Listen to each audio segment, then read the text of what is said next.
नाजरीन, क्या है वो बड़ा रीजन जिसकी वजह से हम मरकरी पर एक भी स्पेस मिशन नहीं भेज पाए, जबकि मार्स पर 30, वीनस पर 22 और हमारी जमीन से दूर मौजूद प्लूटो पर अब तक 3 स्पेस मिशंस भेजे जा चुके हैं।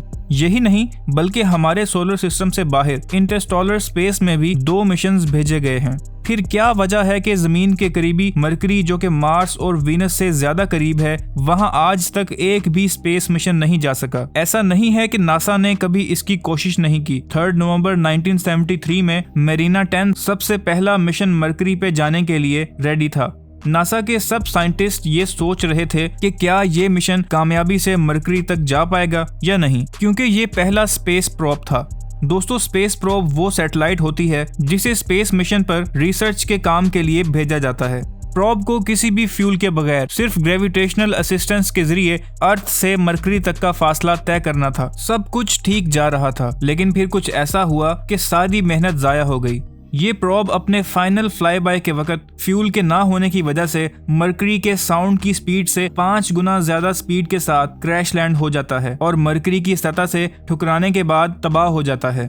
इस प्रोब का मेन काम मरकरी के फोटोज अर्थ तक भेजना था और इसमें ये किसी हद तक कामयाब भी हुआ, मगर फिर भी इसे अनसक्सेसफुल क्यों कहा जाता है? इसकी बड़ी वजह यह है कि जब भी कोई प्रोब किसी प्लेनेट पर भेजा जाता है तो वो तकरीबन उस प्लेनेट की 25,000 फोटोज खींचता है, मगर इस प्रोब ने सिर्फ 2700 फोटोज खींची और इसमें भी कुछ फोटोज वीनस के थे। ये प्रोब जब मरकरी के करीब गया तो इसको इस तरह की प्रॉब्लम्स का सामना करना पड़ा जो कि कोई और प्रोब किसी दूसरे प्लेनेट पर नहीं करता। यही वजह है कि इस प्रॉब्लम का सामना करते हुए ये प्रोब हादसे का शिकार हो गया। अब हम जानेंगे कि कौन से वो प्रॉब्लम्स होते हैं जो मरकरी पर प्रोब को फेस करना पड़ते हैं। सूरज की तपिश, ग्रेविटी और मरकरी का खुद का रिफ्लेक्शन ऐसे मसाइल हैं जिसका सामना प्रोब्स को उधर करना पड़ता है। नाजरीन, मरकरी पर जाने वाले प्रोब्स पर 2 तरह की फोर्सेस असरअंदाज होती हैं। एक है सन की ग्रेविटी और दूसरी है मरकरी की अपनी ग्रेविटी। यहाँ एक चीज और वाज़े है कि सन की ग्रेविटी ज्यादा ताकतवर होती है, इसलिए अगर कोई भी चीज मरकरी पर भेजी जाएगी तो उसे सन की ग्रेविटी अपनी तरफ खींच लेती है और यही सबसे बड़ी प्रॉब्लम है। इस प्रॉब्लम को सॉल्व करने के लिए साइंटिस्ट ने बहुत से तरीके पेश किए। इनमें से सबसे बेहतरीन हल जो पेश किया गया वो था स्पीड। साइंटिस्ट के मुताबिक जब भी कोई प्रोब मरकरी की तरफ भेजा जाए तो उसकी स्पीड को इतने एक्यूरेट तरीके से सेट किया जाए कि जब वो सन के करीब से गुजरे तो वो सन की ग्रेविटी से इन्फ्लुएंस ना हो और फ्लाई बाय करके वापस आ जाए और मरकरी की फोटोज खींचने में भी कामयाब हो जाए। ये सब बिल्कुल ऐसा ही है जैसे कार रेस में भी कार को किसी कर्व्ड रोड पर स्लो होना पड़ता है। इसी तरह अगर प्रोब को भी मरकरी के कर्व में चक्कर लगाना है तो प्रोब को अपनी स्पीड कम करना होगी, नहीं तो सेंट्रीफ्यूगल फोर्स इस प्रोब को बाहर की तरफ फेंक देगी। लेकिन इसमें भी एक मसला है और वो ये है कि अगर प्रोब की स्पीड कम रह गई तो वो सन या मरकरी की ग्रेविटी की वजह से इन दोनों में से एक में घुस जाएगा और अगर स्पीड ज्यादा हुई तो प्रोब ज्यादा तेजी से सफर तय करेगा और वो इसी वजह से मरकरी की तस्वीर भी सही तरह से नहीं ले पाएगा, जिससे डाटा कलेक्ट नहीं हो सकेगा। यही सब मेरिना 10 के साथ हुआ। लास्ट फ्लाई बाय के वक्त सन की रेडिएशंस की वजह से प्रोब का पाथ डिफ्लेक्ट हो गया और वो मरकरी के ग्रेविटेशनल इन्फ्लुएंस में आ गया। ग्रेविटेशनल इन्फ्लुएंस बढ़ता गया और प्रोब मरकरी की सतह से जा टकराया और ये मरकरी से इतनी ज्यादा जोर से टकराया जिसके नतीजे में इतनी एनर्जी पैदा हुई कि अगर ये अर्थ से टकराता तो तबाही फैल जाती।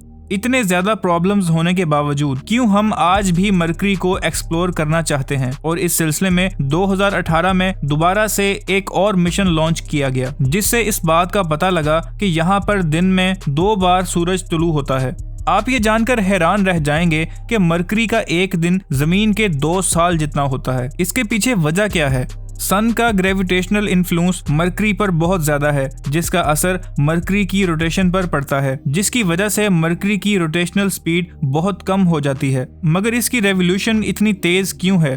सूरज के नजदीक जो प्लेनेट होते हैं उनकी रफ्तार तेज होती है और जो सूरज से दूर होते हैं उनकी रेवोल्यूशन स्पीड कम होती है। सन की ग्रेविटी की वजह से मरकरी की रेवोल्यूशन स्पीड बहुत ज्यादा है और इसी वजह से मरकरी पे एक दिन 2 साल के बराबर होता है।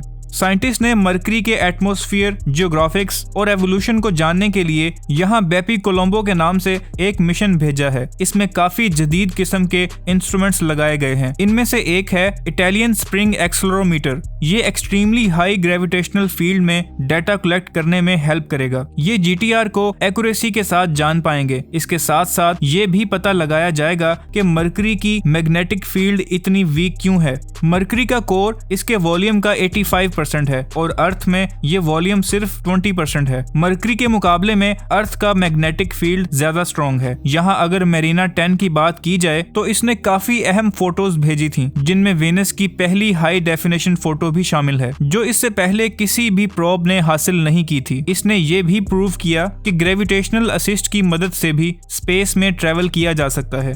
ग्रेविटेशनल असिस्ट में साइंटिस्ट किसी भी प्लेनेट की ग्रेविटी को स्लिंग शॉट की तरह इस्तेमाल करते हैं, जिसमें प्रोब ग्रेविटी की मदद से प्लेनेट के गिर्द रिवॉल्व करता है और एक स्पेसिफिक स्पीड हासिल करता है।